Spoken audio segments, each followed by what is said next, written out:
So we don't normally focus on the smaller fringe parties, but we're going to make an exception this week. The Conservatives, remember them, are in Manchester for, I think it's called their annual conference.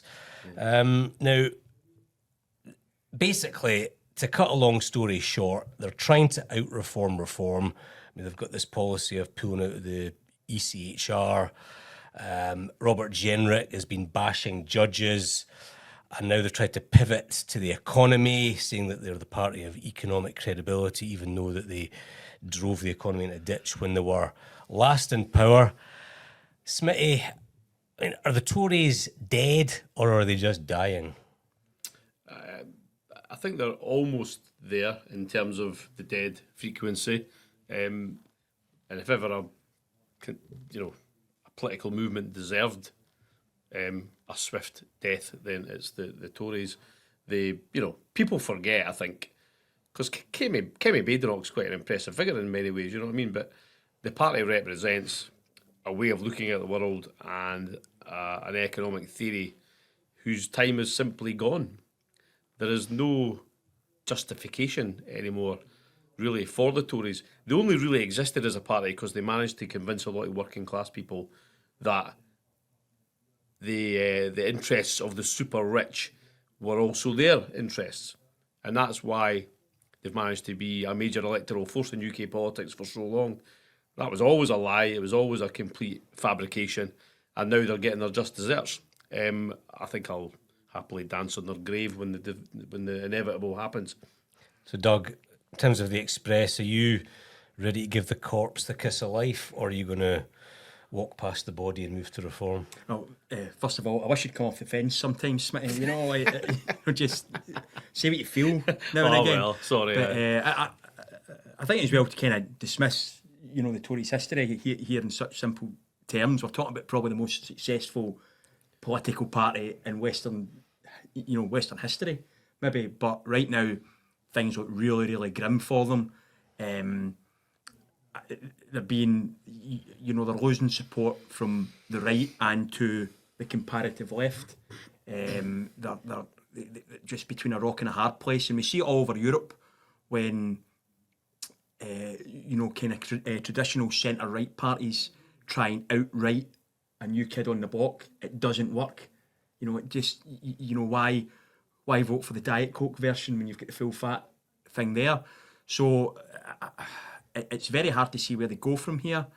I mean, there's a new Tory party, isn't there? Essentially, that's it. There is a new Tory party. The Tories always kind of were successful despite themselves. They always had a sort of bad reputation, but people kind of held their nose, voted for them. Reform are like the Tories, but with a new branding and a slightly different take. And people are, I think Reform's great strength, and I'll actually come into this a bit later when we talk about another party, is that they can say an awful lot of things without ever having to back it up, without ever having to say, well, here's proof that we can do this. They're now finding out in England, I know one of their councils is raising council tax, or talking about raising council tax quite a bit, and people are going off their head because this is exactly what they said they wouldn't do. But the reality of government is these are decisions that you've got to make sometimes. But right now, reform can still be anything to everyone. Whereas the Tories, I've got 14 years behind them there, which, let's be honest, especially towards the end, weren't great for people. It comes down to pound in the pocket. People suffered, cost of living crisis, COVID, war in Ukraine. Now, some of this was out with their control, but them's the breaks, and it's really, I think it's a bit early to write them off because Tories have been, they have been here before. We spoke about the slow death of the Conservative Party, and then they've bounced back. But reform's a massive fly in the ointment.